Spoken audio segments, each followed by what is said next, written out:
Eternal relationship, ऐसे रिश्ते जो हमेशा हमारा साथ निभाते हैं जब तक हमारी आत्मा का अस्तित्व है। हम बार बार अपने अपनों के साथ लौट कर आते हैं। हम फिर से एक हो जाते हैं अलग अलग जिंदगियों में। बेशक हमारे शरीर बदल जाते हैं, लेकिन हर जन्म में हमारी आत्मा तो एक ही होती है।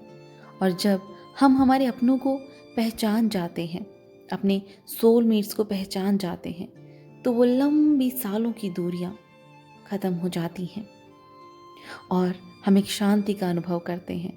वो अकेलापन, वो निराशा कहीं खो सी जाती है। हम इन रिश्तों से सीखते हैं और ये रिश्ते हमें सीखने का मौका देते हैं प्यार के आदान प्रदान का, सब्र का, दयालुता का, प्रेम का। ये रिश्ते नहीं, हमारे लेसन्स होते हैं सीखने का कि क्या हम सब्र से एक दूसरे से प्यार कर सकते हैं बिना किसी फ्रस्ट्रेशन के, बिना किसी डर के। हमारे रिश्ते हमें हमारी स्पिरिचुअल ग्रोथ में मदद करते हैं और बहुत सारे स्पिरिचुअल क्वेश्चंस के हमें आंसर्स देते हैं। अपने रिश्तों में सामने वाले की आत्मा को पहचानना और उसकी प्रशंसा करना, यह आपके उच्चतम अनुभव और आपकी उच्चतम अवेयरनेस को दिखाता है। क्योंकि किसी को भी सिर्फ ऊपर ऊपर से उसके कैरेक्टर से, उसकी पर्सनैलिटी से जज करना, समझना सिर्फ काफ़ी नहीं होता। अगर हमें किसी को जानना है तो उसकी आत्मा को समझना ज़रूरी होता है। उसके हर पॉजिटिव और नेगेटिव रिएक्शन के पीछे कुछ चीज़ें छुपी होती हैं, कुछ आत्मा के दर्द छुपे होते हैं, और वो सब समझना ज़रूरी होता है एक रिश्ते को निभाने के लिए। हो सकता है कि उनके बहुत सारे शरीर रहे हों, बहुत सारी पर्सनैलिटीज़ रही हों, लेकिन अंत में आत्मा तो एक ही होती है। इसी तरह का एक वाकया शेयर किया वॉयलेट ने। वॉयलेट कहती हैं कि मैं और मेरे हस्बैंड बहुत अच्छे से अपनी ज़िंदगी में जी रहे थे। हम बहुत खुश थे और एक दूसरे से बहुत प्यार करते थे।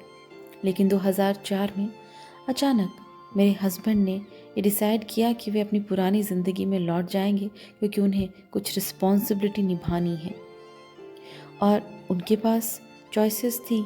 या तो वे मेरे और मेरे बच्चे के साथ अपनी ज़िंदगी बिताएं नॉर्थ अमेरिका में, या फिर अपने पुराने जीवन में साउथ अमेरिका लौट जाएं। और मेरे पास भी चॉइस थी, या तो मैं उन्हें रोक लूं या फिर मैं उन्हें जाने दूं। लेकिन कहीं ना कहीं हम दोनों ही जानते थे कि चाहे हम कितने भी दूर हों, पास्ट में या फ्यूचर में हमारा प्यार हमेशा के लिए रहने वाला है, वो कहीं नहीं जाएगा। कई साल बीतते गए, मैं डिप्रेशन में रहने लगी और उनसे लड़ने के लिए अब मेरी इनकम भी कम हो गई थी। सेविंग से ही महीने का खर्चा चलने लगा। मैं बीमार रहने लगी, मेरा इम्यून सिस्टम भी बहुत वीक हो गया था और कई बार तो बस ऐसे ही बेड पर लेटे लेटे टाइम निकल जाता था।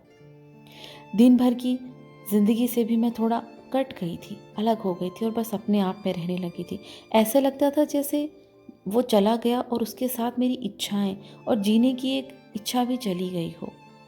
दिमाग बस यही कहता था कि उसे भूल जाऊं, लेकिन आत्मा और दिल कहता था कि हो नहीं सकता। मेरी आत्मा बस एक अकेलापन महसूस कर रही थी उसके बिना। कुछ दिनों बाद जब मैंने रिग्रेशन थेरेपी का यूज़ किया और रिग्रेशन में मैंने उसके साथ अपनी पिछली ज़िंदगी को देखा जो कि 1850 में हमने जी थी। मैंने देखा कि मैं एक पुरुष थी जो बहुत ही सेल्फिश था और सेल्फ सेंटर्ड था, जिसे अपने अलावा और कुछ दिखता नहीं था। और मैं इसी वजह से अपनी पत्नी को बिना किसी रीज़न के बस अपने स्वार्थ की खातिर छोड़कर चला गया।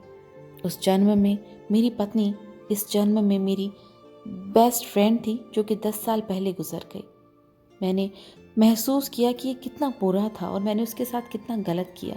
मैं ये शब्दों में बयां नहीं कर सकती, लेकिन मैं बहुत ही गिल्ट महसूस कर रही थी कि मैंने बेवजह उसे ऐसे कैसे छोड़ दिया सिर्फ अपने मतलब के लिए।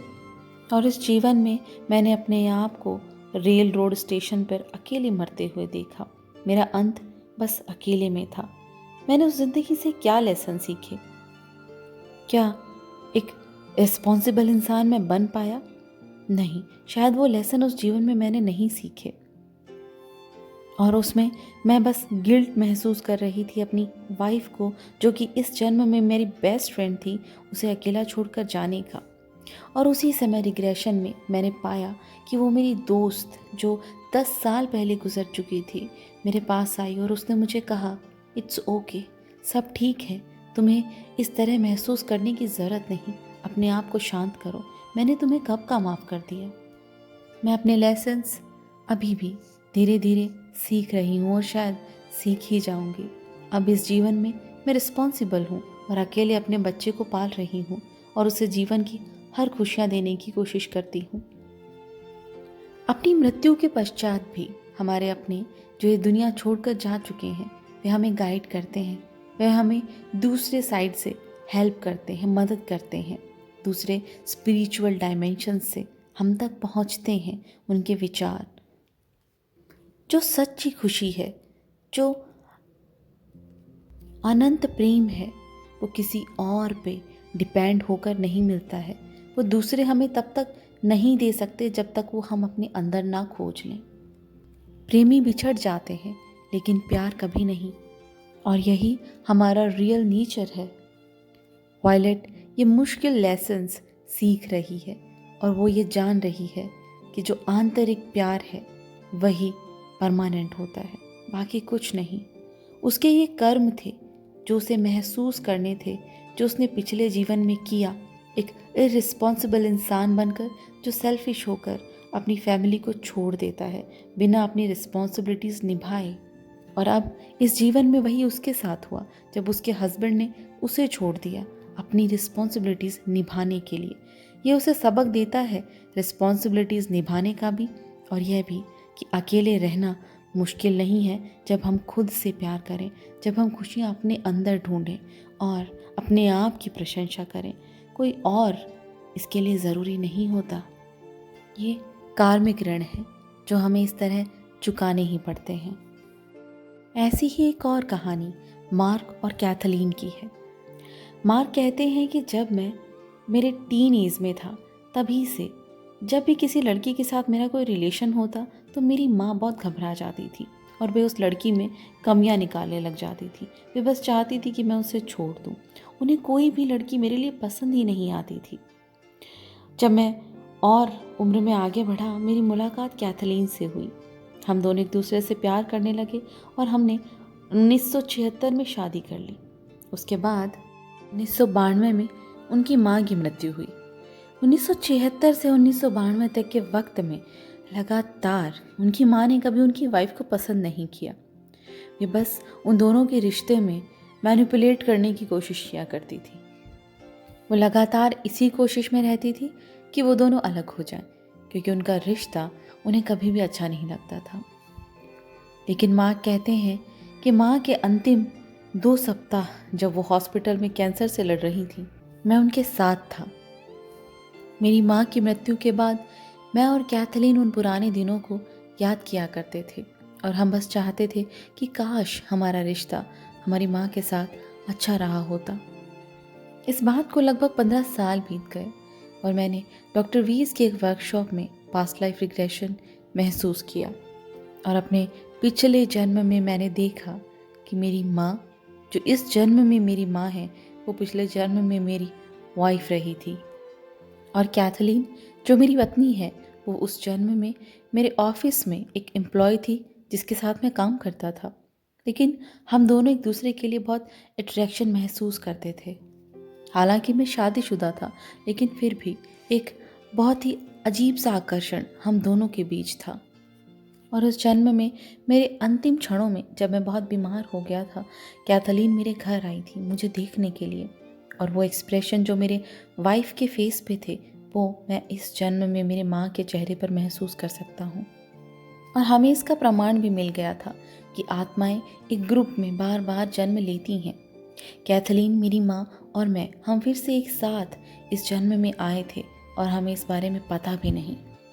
आज जो मेरी माँ का रिएक्शन था, अभी देखें तो शायद वो उनके पुराने डर की वजह से था।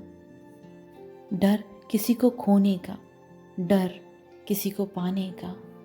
अब हमें समझ है और हम ये समझ सकते हैं कि मेरी माँ का जो हमारे लिए बुरा बिहेवियर था वो उनके डर की वजह से था। उनके डर ही थे जो वो पहले भी खो चुकी थी, शायद वो अब खोना नहीं चाहती थी। और अगर हम सोचें, हर आत्मा अपने साथ कुछ डर लेकर पैदा होती है।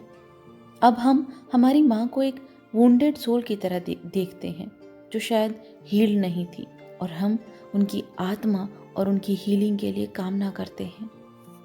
और भी बहुत सारे इमोशन पिछले जन्मों में हमारे साथ बार बार लौट कर आते हैं, जैसे गुस्सा, प्यार, डर, अलग होने का डर, एक दूसरे से नफरत, ट्रस्ट ना करना, और भी बहुत सारे इमोशंस जो बार बार हमें सिखाने के लिए वापस हमारी ज़िंदगी में लौट कर आते हैं।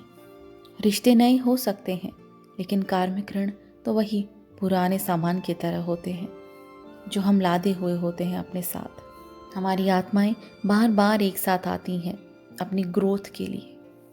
पास्ट को जानकर हम अपने प्रेजेंट और अपने भविष्य को थोड़ा हल्का ज़रूर कर सकते हैं। So love is our true nature, love is our true north. Thank you.